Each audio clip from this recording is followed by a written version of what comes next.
All right, we're looking at the Ian Joshlin case study now. Let's scroll down and read question 1.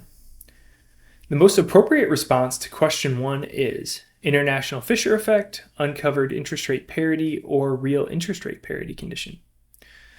Let's scroll up and start reading until we get to that first question.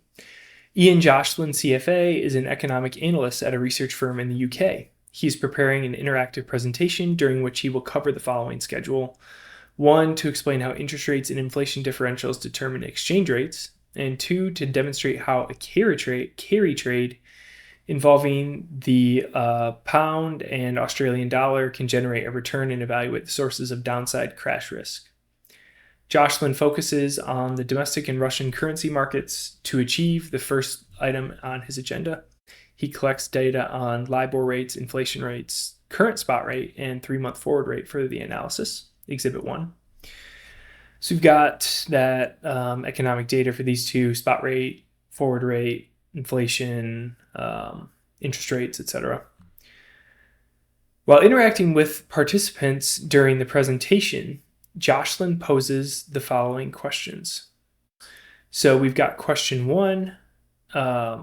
If 41.89 is the expected ruble pound spot rate in 3 months, which parity conditions will be expected to hold? So this is our question 1, and we're looking at whether we have Fisher effect, uncovered interest rate parity, or real interest rate parity condition. So when we're looking at exchange rates and how those relate to interest rates, that's going to be our uncovered interest rate parity. And that's going to be the concept that basically says the difference in these interest rates. So we have the difference between the pound and the ruble at 0.507 and 0.346. The difference in those is going to be reflected in the expected change in the spot rate. So the spot rate relative to that forward rate is going to kind of help explain that difference in the interest rates.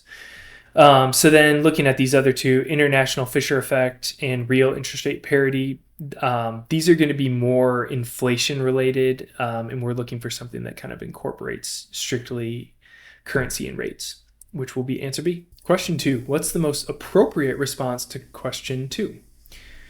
So we've got the pound should appreciate by an amount, the pound should depreciate, or the pound should depreciate. So it looks like we're going to be doing some calculation. We left off at question 1, so we're right here at question 2. For an investor to be indifferent between a Russian investment and a British one, by how much should the GBP or pound appreciate or depreciate? So to solve this, we are going to be using this data in Exhibit 1, and we essentially need to kind of calculate what the change in the ruble relative to pound should be based on the interest rate, based on these differentials. So here's what that change is going to look like. So the change in the ruble pound, that's going to be the rate at which we would be indifferent between owning Russian or British investments. It's going to be equal to the interest rate differential. So the interest rate differential is going to be 0.346 minus 0.507. And then we're going to subtract the inflation rate differential, which will be 2.5 inflation rate expectation, and then 1% inflation rate in pound. And again, these are expectations or projections. They're not end all be all. So from here then, we get minus 1.661%. And so how this can be interpreted then, if this rate is falling by 1.661%, that means that the ruble is strengthening relative to the pound. And so the pound is going to be depreciating by this amount, 1.661%.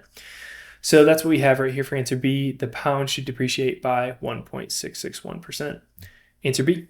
Question 3, which of the comments received by Joshlin is most likely correct? Comment 1 only, comment 2 only, or both of the comments. So we left off just under question 2, and it looks like our comments are right here. So let's read down to these comments and we'll determine if these are correct or not. Later on, and just before moving on to the second schedule, Joshlin invites comments from participants.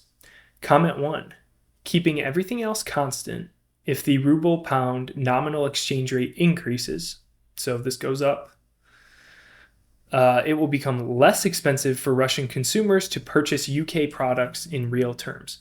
So this is going to be an incorrect comment, and that is because if this rate increases, what this is telling us is this rate is priced in rubles per 1 pound.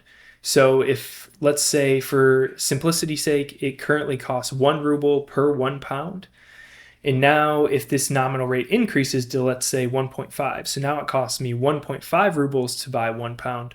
So it's costing me more Russian dollars in order to buy UK products.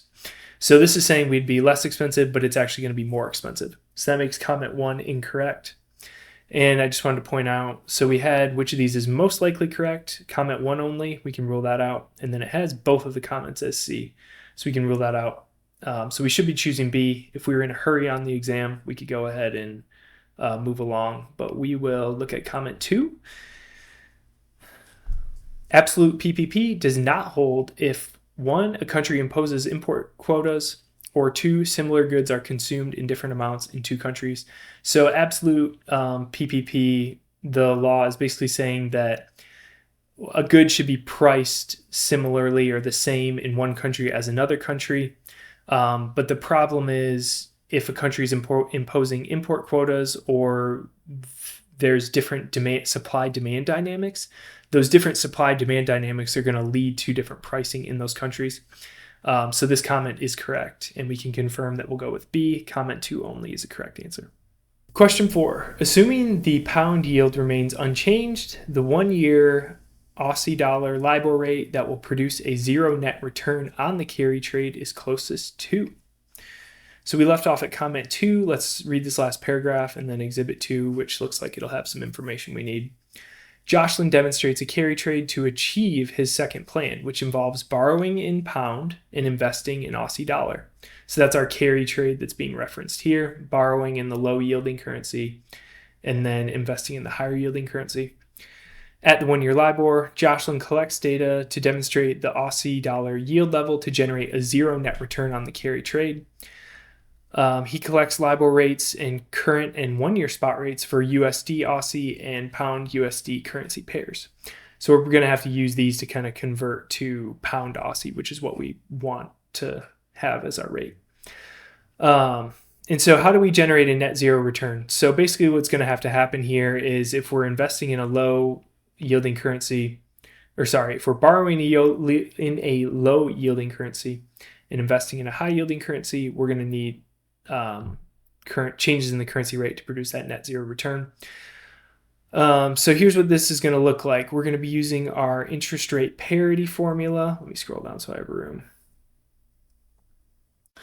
And so what that's going to look like is our forward rate on pound Aussie is going to be equal to the spot rate on pound Aussie. And since we're using 1 year, we don't need to adjust the interest rates at all for that. But then we're going to multiply that by the interest rate differences here. So we're going to do 1, put a parenthesis in there, 1 plus the pound interest rate of 0.006 or 0.6% divided by 1 plus that Aussie interest rate. So we're given this 5% Aussie interest rate, but what we want to solve for is what is the 1-year LIBOR that would lead to 0 net return. So essentially we need to plug in variables for forward, spot, and 1 plus pound, and then we're going to be solving for 1 plus the interest rate in Aussie. So our forward rate is going to be spot rate in 1 year. And so since we're given USD Aussie and pound USD, we need to multiply these two rates together. So our forward rate is going to be 0.996556 times 0.701, which we can see right here. And then we're going to multiply these two together for the current spot rate today. And then for 1 plus the interest rate in pound, it's going to be 1.006. So from here, we're going to solve for the Aussie interest rate that holds this interest rate parity, which is saying that there is no arbitrage, which would mean that there's zero net return. So when we solve for that, we have 0.6979 equals 0.6875. So from here, we're just doing algebra to work this whole thing out. So I divided both sides by 0.685 first, gives us 1.0151 equals 1.006 divided by 1 plus x. And then from here, you can just kind of switch the 1 plus x and 1.015.